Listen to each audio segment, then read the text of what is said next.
The blood obscured Captain Robert Sherbrooke's vision as he stood on the bridge of HMS Onslow on January 17, 1943, at 11:23 in the morning, somewhere in the Barents Sea, his face covered in shrapnel wounds from a German shell that had exploded just 6 feet from where he stood, commanding his destroyer. A British warship displacing 1,540 tons and armed with 4 4.7-inch guns and 8 torpedo tubes that seemed pitifully inadequate for the battle he was now fighting. He could barely see out of his left eye because the socket was filling with blood from wounds that should have sent him to the sickbay immediately, and his right hand was mangled with 2 fingers completely gone, blown off by the same shell fragments that had torn open his face. But he remained on the bridge, issuing orders and directing his ship's movements, because 14 merchant ships were depending on him to keep them alive. Convoy JW51B consisted of those 14 merchant vessels bound for Murmansk, carrying tanks and aircraft and ammunition and food and medicine. Essentially, everything the Soviet Union needed to continue fighting the war against Germany.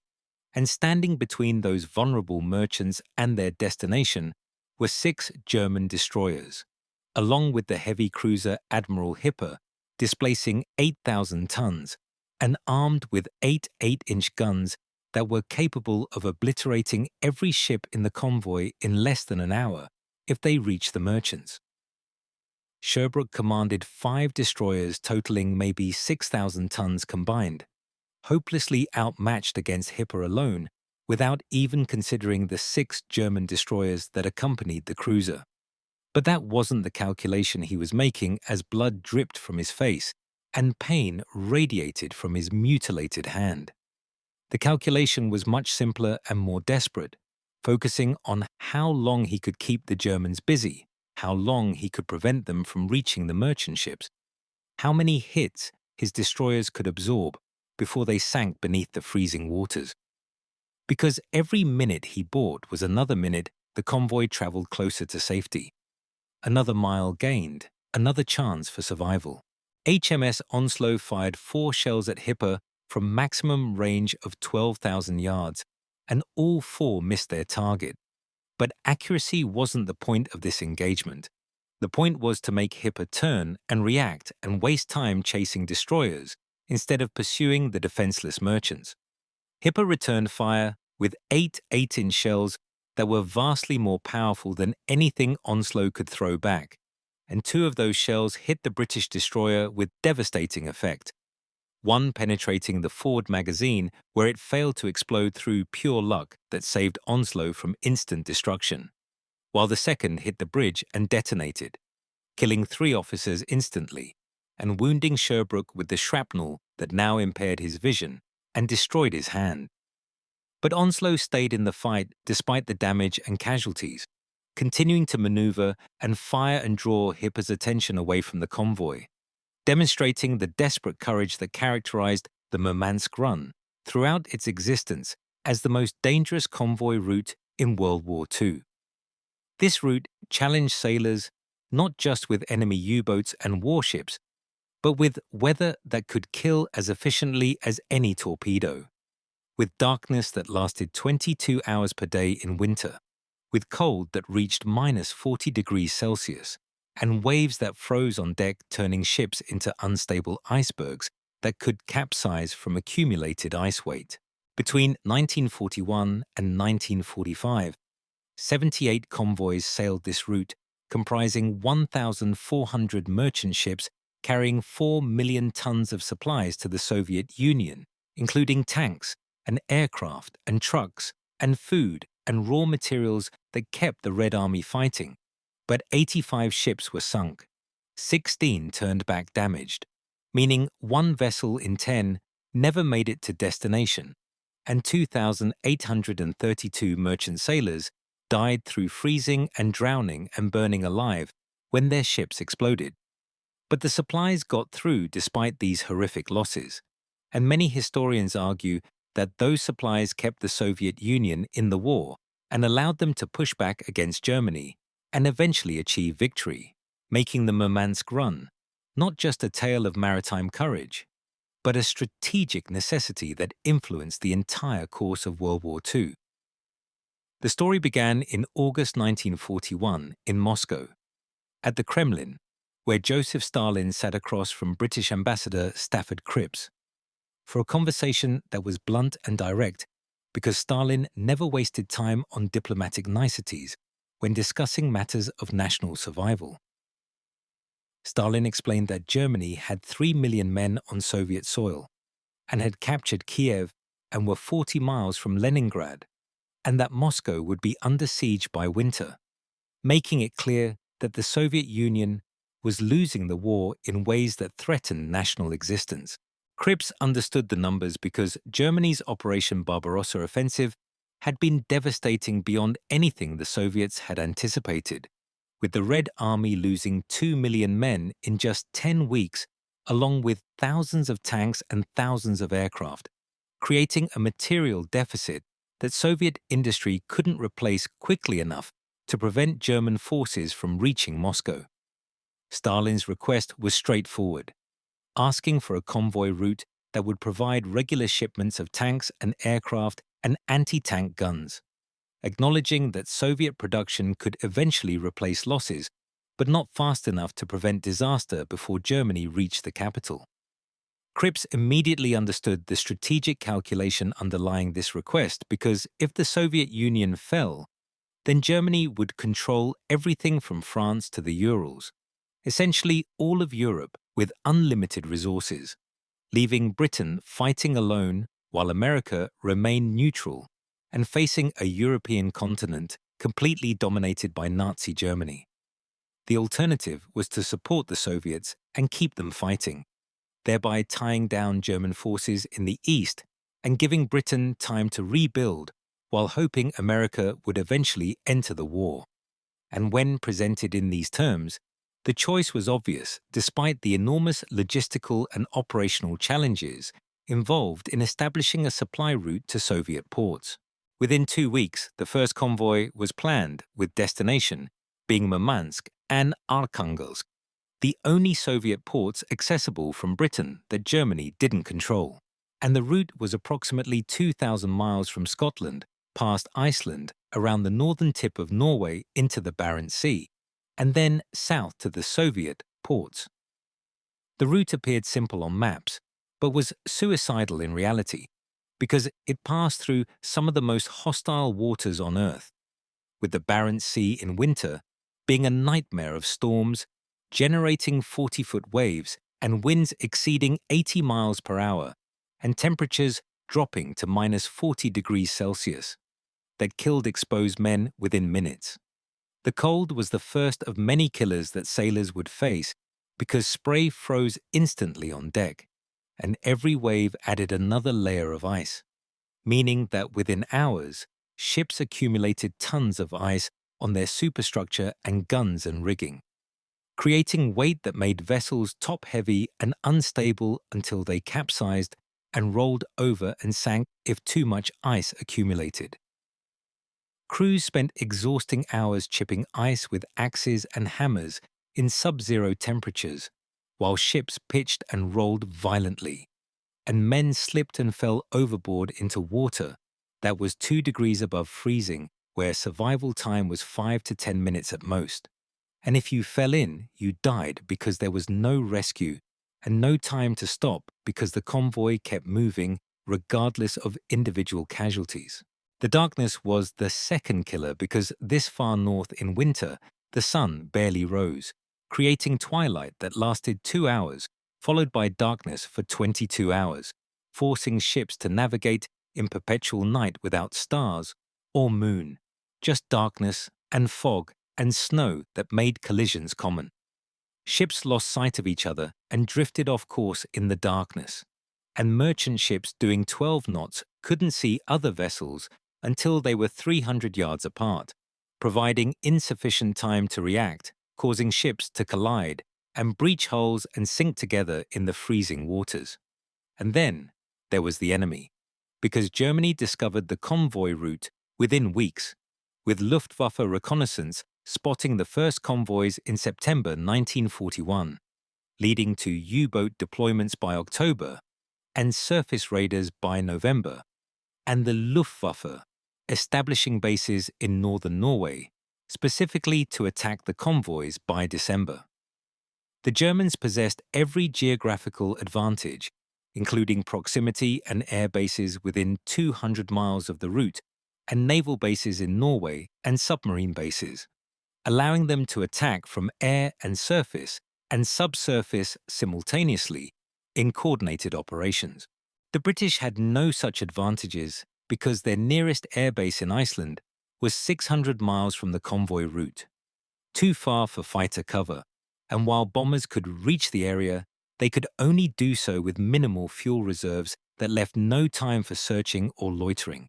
leaving British warships escorting convoys alone and exposed and operating in enemy-controlled waters without support. The first major loss came in March 1942, with Convoy PQ-13, consisting of 19 merchant ships that were caught in a storm and scattered across 200 miles of ocean, creating opportunities for U-boats to find isolated vessels and pick them off one by one, resulting in 5 ships sunk and 3 damaged. But that disaster was nothing compared to what happened in July 1942 with Convoy PQ-17, the largest convoy yet attempted, with 35 merchant ships sailing from Iceland to Arkhangelsk, carrying 200,000 tons of cargo, including tanks and aircraft and trucks and ammunition, protected by what seemed like adequate escort consisting of 6 destroyers and 4 corvettes and 3 minesweepers and 2 anti-aircraft ships, plus a distant covering force of 2 cruisers and 3 destroyers sailing parallel and even further back the home fleet, with battleships and carriers ready to intervene if German capital ships attacked. It was the most heavily defended convoy of the war, and the British were determined that this one would get through, and for 3 days everything went well with no U-boat contacts and no air attacks and good weather and clear visibility as the convoy made steady progress toward its destination. Then, at 9:00 p.m. on July the 4th, British intelligence reported that the German battleship Tirpitz had left her anchorage in Norway and was heading north, possibly to intercept PQ-17, creating panic among British naval commanders because Tirpitz was the sister ship to Bismarck, displacing 42,000 tons and armed with 8 15-inch guns and heavily armored, capable of destroying the entire convoy if she reached it because the escorts couldn't stop her and the merchant ships couldn't outrun her. The First Sea Lord Admiral Dudley Pound made a catastrophic decision at 9:23 p.m., ordering the convoy to scatter and the escorts to withdraw, abandoning the merchant ships to save themselves in what he believed was the only way to prevent total destruction when Tirpitz arrived, except that Tirpitz never actually reached the convoy, having turned back to port due to fuel concerns and Hitler's explicit orders not to risk the battleship. The scattered merchant ships became easy prey for U-boats and Luftwaffe bombers that hunted them individually across hundreds of miles of ocean, sinking 24 vessels out of 35 over the following week, destroying 156,000 tons of cargo, including 430 tanks and 210 aircraft and 3,500 vehicles, representing losses so catastrophic that Stalin sent furious messages to Churchill demanding explanations and threatening to reconsider the entire Allied relationship.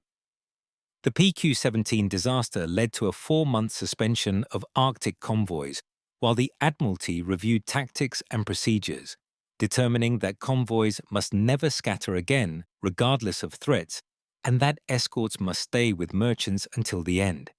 accepting that some ships would be lost, but recognizing that scattered convoys suffered higher losses than defended convoys even against superior enemy forces. Convoys resumed in September 1942 with new procedures and increased escort strength, though losses continued to mount through autumn and winter as German U-boats and aircraft maintained pressure on the route. The turning point came with Convoy JW-51B in December 1942. The convoy that Captain Sherbrooke was defending with his 5 destroyers against Admiral Hipper and 6 German destroyers in a battle that lasted 4 hours, where the British objective wasn't to win, but merely to delay and buy time and keep the Germans away from the merchants. HMS Achates was hit first by multiple 8-inch shells that destroyed her bridge and flooded her engine room, leaving her dead in the water and burning. But her crew kept fighting and fired remaining guns and launched smoke floats to screen the convoy before she sank at 1:30 p.m., taking 79 men with her. HMS Onslow took repeated hits that wounded Sherbrooke and left him half blind, but he refused to leave the bridge and continued commanding and maneuvering and fighting with determination that inspired his crew to maintain combat effectiveness, despite their captain's obvious injuries. At 11:47 a.m., the German destroyer Friedrich Eckold closed to 4,000 yards, attempting to finish Onslow, but HMS Obedient intercepted and engaged at point-blank range, with both ships firing furiously until Friedrich Eckold took 3 hits and exploded and broke in half and sank with all hands lost. At 12:15 p.m., 2 British cruisers arrived after racing north at 29 knots for 2 hours, alerted by Sherbrooke's distress signals, and HMS Sheffield and HMS Jamaica engaged Admiral Hipper with their 6-inch guns against the cruiser's 8-inch weapons in an unequal contest that Hipper should have dominated. But Hipper was damaged from destroyer hits and her fire control was degraded, and her captain was cautious about risking his ship, leading him to disengage at 12:34 p.m. and turn away and retreat with the German destroyers following, ending the battle. British losses included HMS Achates, sunk, and HMS Onslow, heavily damaged, and 102 men killed, with Captain Sherbrooke evacuated unconscious from blood loss to HMS Obedient, where he would eventually recover and receive the Victoria Cross for his courage, while German losses totaled 1 destroyer sunk and Admiral Hipper damaged, and 137 men killed. But most importantly, all 14 merchant ships reached Murmansk intact and undamaged, with every tank and every aircraft and every crate of ammunition delivered successfully to the Soviet Union. The Battle of the Barents Sea had consequences beyond immediate tactical results, because Hitler was furious that his surface fleet had engaged a convoy with overwhelming superiority, yet failed to sink a single merchant ship, leading him to order Grand Admiral Erich Raeder to his headquarters,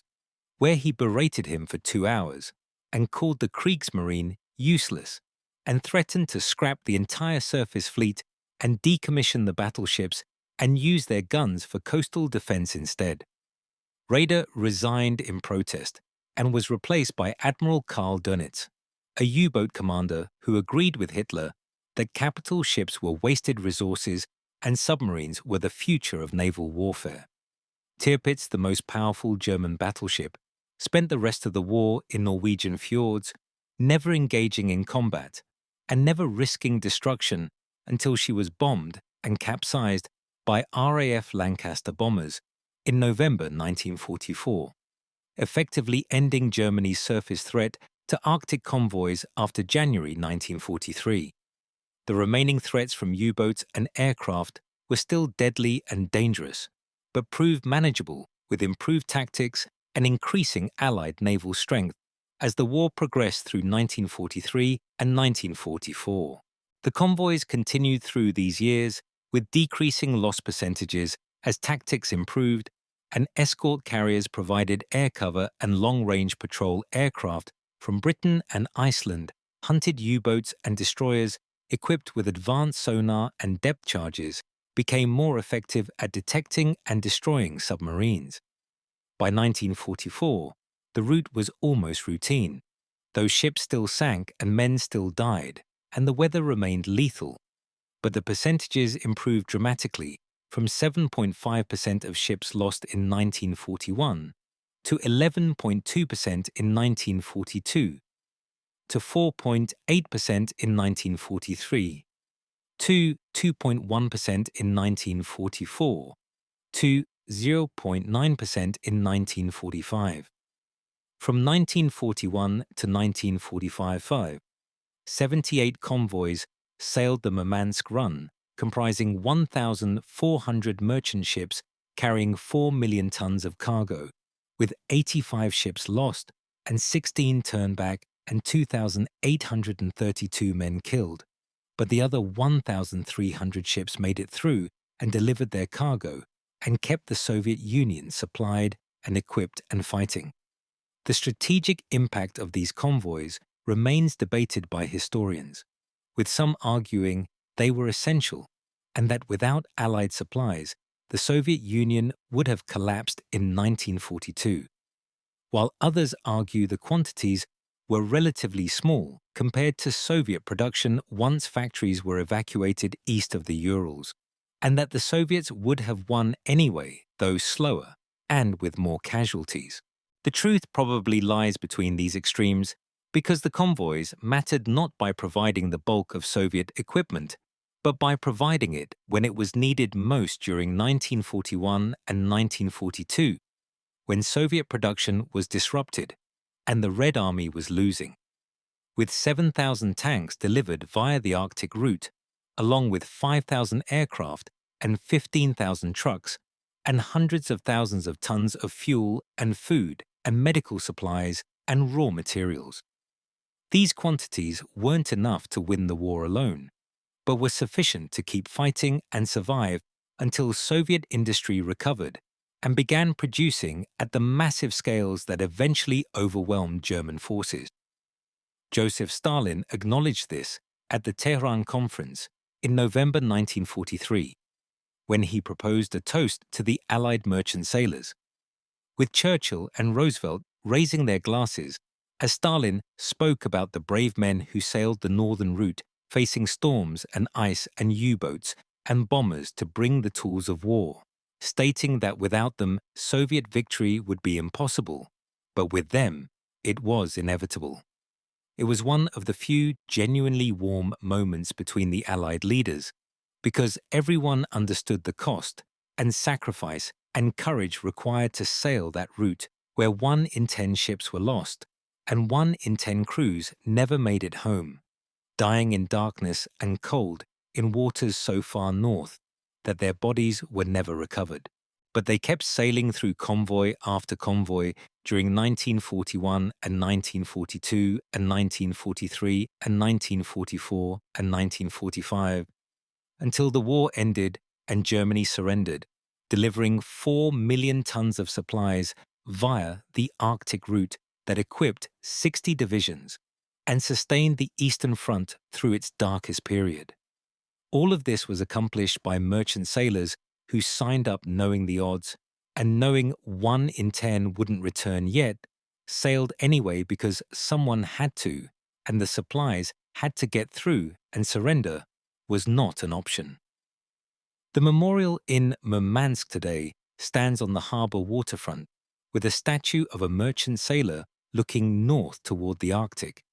and the plaque reads a dedication to the Allied seamen who sailed the Arctic convoys through storm and ice and darkness and danger, delivering hope when hope was needed most. Every year on May 9th, Victory Day in Russia, veterans gather, though their numbers dwindle, as most are gone. But those who remain come from Britain and America and Canada and Russia, to stand together and remember the ships that didn't make it and the convoys that were scattered, and the men who froze to death in lifeboats and the explosions and the darkness and the cold. They remember why they did it and why they kept sailing even when the odds were impossible, because someone had to sail those routes and the supplies had to get through, and surrender was never an option for men who understood that their sacrifice was purchasing time for the Soviet Union to mobilize its vast resources and manpower against the German invasion. The daily life of merchant sailors on the Murmansk Run was characterized by a grinding combination of boredom and terror that few other wartime experiences could match, with long hours of routine watches and maintenance work punctuated by sudden attacks that came without warning and left men little time to react before their ships were sinking beneath them in freezing waters. The merchant vessels themselves were typically old cargo ships pressed into war service, many built in the 1920s or earlier, with Liberty ships and their British equivalents representing the newer vessels that were being produced in American and British shipyards at remarkable rates, but still never fast enough to replace losses as quickly as convoys required. The accommodations aboard these merchant ships were Spartan at best, with crews sleeping in cramped quarters below decks where the constant motion of the ship in heavy seas made rest difficult, and the cold penetrated despite heating systems that struggled to maintain livable temperatures when outside air was 40 degrees below zero. The food was monotonous and often inadequate because ships operating on the Murmansk Run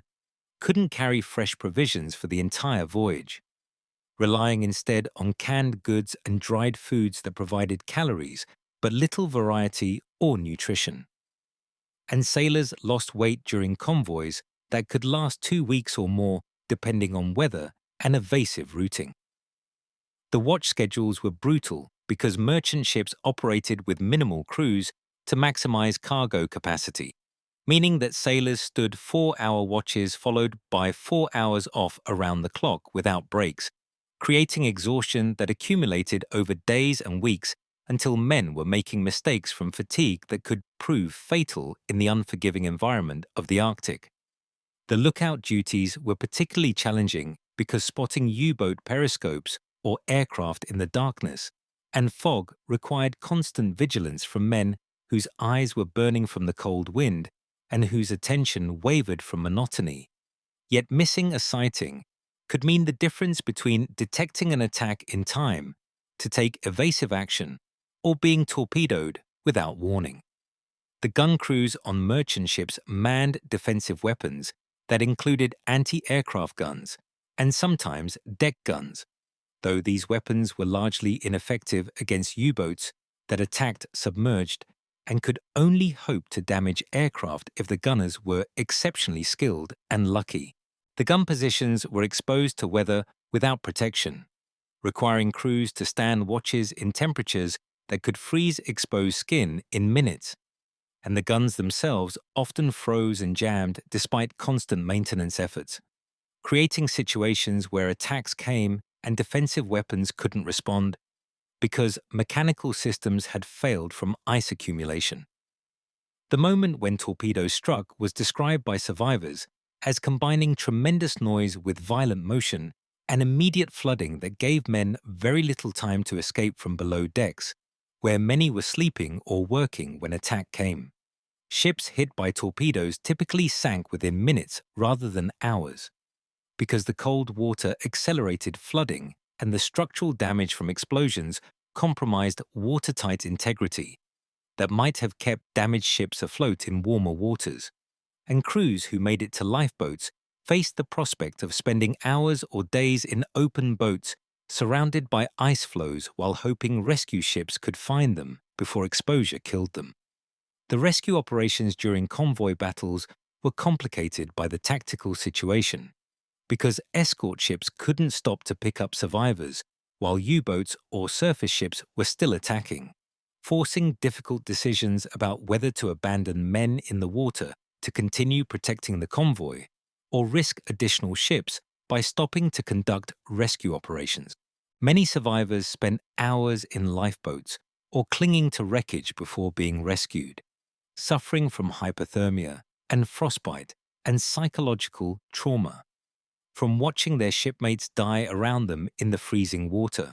And some survivors were never found despite search efforts because the Arctic waters were vast and darkness made visual searches nearly impossible. The psychological impact on merchant crews was profound because they were civilian volunteers who had signed up for hazardous duty but weren't trained soldiers with military discipline and unit cohesion to sustain them through traumatic experiences. Many sailors who survived one Murmansk convoy refused to sail another,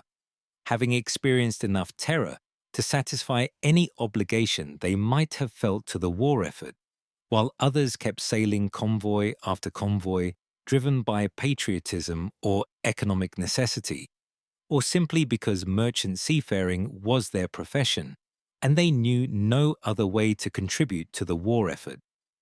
The relationship between merchant crews and naval escort crews was complex because the two groups had different training and different cultures and different approaches to danger, with naval personnel operating under military discipline and following orders without question, while merchant sailors retained civilian independence and sometimes questioned orders they considered unreasonable or unnecessarily dangerous. The escort commanders understood that keeping merchant ships in convoy formation required constant communication and sometimes forceful insistence, because frightened merchant captains might be tempted to scatter and run rather than maintain station when attacks developed. Yet the convoy system depended absolutely on ships staying together where escorts could protect them. The technical challenges of convoy operations in Arctic conditions went far beyond simple navigation, because ice accumulation affected every system on every ship in ways that required constant attention and remediation. The ice that formed on deck and superstructure created not just stability problems, but also operational difficulties because frozen gun mounts couldn't traverse or elevate.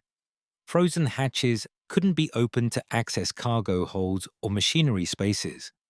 Frozen rigging made sail handling impossible on ships that carried auxiliary sails. And frozen radar antennas couldn't rotate to scan for threats, leaving ships blind to approaching aircraft or surface vessels. The methods for removing ice were primitive and dangerous because they involved crews going on deck in sub-zero temperatures and gale-force winds to chip ice manually with axes and hammers and steam hoses, working on pitching decks that were covered in ice and offered no secure footing, with safety lines the only protection against being swept overboard by waves that crashed over the bows and swept down the deck carrying anything not secured. Men died from falls overboard during ice removal operations almost as frequently as from enemy action, contributing to casualty totals that made the Murmansk Run statistically one of the most dangerous occupations available during World War II. The navigation challenges were compounded by magnetic variations at high latitudes that made compass readings unreliable and required careful correction. Calculations that were difficult to perform accurately when ships were rolling and pitching violently in heavy seas. The convoy commodore, typically a retired naval officer with merchant marine experience, rowed aboard one of the merchant ships and was responsible for maintaining formation and executing route changes and responding to threats, communicating through signal lamps and flags because radio silence was mandatory to avoid revealing the convoy's position to German direction-finding stations. The air attacks by Luftwaffe bombers operating from Norwegian bases were particularly terrifying for merchant crews because the attacks came suddenly out of clouds or darkness, with aircraft diving at high speed to release bombs or torpedoes before climbing away, leaving ships little time to maneuver or respond with defensive fire. The Ju-88 bombers were fast and agile enough to evade most anti-aircraft fire from merchant ships, though escort vessels with concentrated anti-aircraft armament could sometimes create defensive barrages that forced bombers to attack from higher altitudes where accuracy suffered. And the deployment of escort carriers later in the war provided fighter cover that dramatically reduced the effectiveness of Luftwaffe attacks. The U-boat threat evolved throughout the war as German submarines developed new tactics and Allied escorts developed counter-tactics in the endless cycle of innovation and counter-innovation that characterized anti-submarine warfare. The Wolfpack tactics that had proven effective in the Atlantic were adapted for Arctic operations, with U-boats forming patrol lines across likely convoy routes and calling in other boats when convoys were detected, creating situations where 6 or 8 submarines might attack a convoy simultaneously from different directions, overwhelming escorts and creating opportunities for some submarines to penetrate the defensive screen and attack merchants directly. The development of snorkel technology in 1943 allowed U-boats to run diesel engines while remaining submerged at periscope depth, greatly increasing their operational range and endurance and making them harder to detect because they no longer needed to surface to recharge batteries, though the snorkel created its own distinctive wake that trained lookouts could sometimes spot in calm conditions. The introduction of acoustic homing torpedoes like the Zaunkönig gave U-boats weapons that could track escorts by their propeller noise, though countermeasures like the Foxer noisemaker towed behind escorts reduced the effectiveness of these weapons within months of their deployment. The Soviet reception of convoys at Murmansk and Arkhangelsk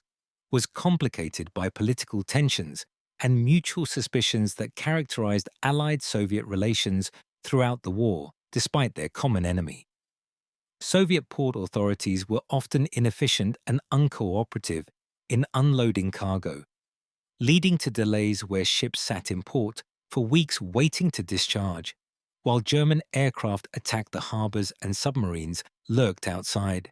creating casualties among merchant crews who had survived the voyage only to be killed in port. The Soviet liaison officers assigned to coordinate with convoy commodores were often more interested in gathering intelligence about Allied capabilities than in facilitating efficient cargo transfer,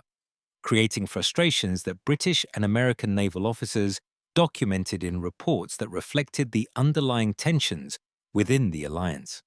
The return voyages from Soviet ports back to Britain carried minimal cargo but maximum risk because empty ships rode high in the water with their propellers partially exposed, reducing speed and maneuverability, while making them more visible to submarines and aircraft searching for targets. The return convoys often carried evacuated Soviet citizens, including diplomats and intelligence personnel and sometimes Allied aircrew, who had crash-landed in Soviet territory and were being repatriated, creating additional responsibilities for convoy commanders who needed to protect not just ships, but also human cargo that included people with knowledge that enemies would value highly. The weather forecasting for convoy operations was primitive by modern standards because meteorological data from the Arctic was sparse and weather patterns were highly variable,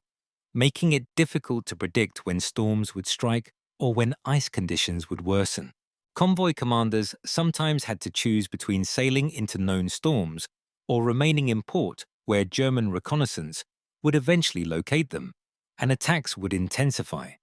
creating situations where both options carried significant risks, and the decision came down to judgment calls based on incomplete information. The strategic debates about whether to continue Murmansk convoys during periods of heavy losses involved calculations about whether the supplies delivered justified the ships and lives lost in delivering them, with some British naval officers arguing that losses exceeded value and convoys should be suspended until better protection could be provided, while others argued that suspending convoys would encourage Germany to redeploy forces from Norway to other theatres and would undermine Allied credibility with Stalin at a time when Soviet-Western relations were strained. The decision to continue convoys, despite losses, reflected political considerations as much as military ones, because maintaining the visible flow of supplies to the Soviet Union served diplomatic purposes beyond the material value of the supplies themselves. The impact on German operations of having to defend the Norwegian coast and maintain naval and air forces dedicated to attacking Arctic convoys was significant because these forces couldn't be used elsewhere and tied down resources that might otherwise have been deployed against Atlantic convoys, or in the Mediterranean, or even on the Eastern Front, where Germany desperately needed additional forces during 1943 and 1944. The German naval strategy of maintaining Tirpitz and other capital ships in Norwegian fjords as threats that had to be countered absorbed British naval resources that Churchill would have preferred to use in other theatres, creating a strategic standoff where neither side could afford to ignore the other, despite limited actual combat between major surface units. The technological innovations developed for Arctic convoy operations included improved ice detection equipment, better heating systems for ships operating in extreme cold, specialized clothing for crews working in sub-zero temperatures, and modifications to weapon systems to prevent freezing, including heated gun housings and special lubricants that remained fluid at low temperatures. The experience gained in Arctic convoy operations influenced post-war naval design and operations as navies incorporated lessons learned about operating in extreme environments into their doctrines and equipment specifications. The personal stories of sailors who sailed multiple Murmansk convoys reveal extraordinary courage and determination, because these men knew the statistics and understood the risks, yet continued volunteering for voyages that might easily prove fatal, motivated by various factors including patriotism, economic necessity, adventure-seeking, or simply because merchant seafaring was their profession, and they refused to be driven from the sea by fear of death. The camaraderie that developed among crew members during these voyages created bonds that lasted lifetimes for survivors who maintained contact long after the war ended, gathering at reunions to remember shipmates who didn't survive, and to share stories about experiences that civilians who hadn't sailed the route could barely comprehend. The medals and decorations awarded to merchant sailors and naval personnel who served on Arctic convoys included the Arctic Star Medal established by Britain in 2012 to recognize service in these operations, though the award came decades after the war ended, and many veterans had already died without receiving formal recognition for their service and sacrifice. The Soviet Union awarded various decorations to Allied sailors who delivered supplies to Soviet ports, though the political complications of the Cold War meant that many of these awards weren't presented until after the Soviet Union collapsed and relations normalized between Russia and Western nations. The environmental conditions in the Barents Sea during winter months were so extreme that they challenged human endurance at the most basic level, because temperatures dropping to -40 degrees meant that exposed skin froze within minutes, and wet clothing could freeze solid on bodies within hours, and winds approaching hurricane force made simply standing on deck dangerous as men could be blown overboard or knocked unconscious by flying debris. The waves generated by Arctic storms could reach heights of 40 or 50 feet from trough to crest, creating situations where ships would climb wave faces at steep angles before plunging down the backside into troughs where the next wave was already building, subjecting hulls and machinery to stresses that caused structural failures even when enemy action wasn't involved. The convoy system itself required extraordinary coordination, because maintaining formation in darkness and storms while under attack demanded navigation and seamanship skills of the highest order from merchant captains who were operating ships that weren't designed for military operations and didn't have military communications equipment or training in tactical maneuvering under fire. The Commodore's signals had to be observed and interpreted and executed by 40 or 50 ships simultaneously, while maintaining safe separation to avoid collisions, but close enough spacing to remain within the protective envelope provided by escorts, creating a three-dimensional coordination problem that was solved through rigid adherence to standard procedures and constant vigilance by officers and lookouts on every ship.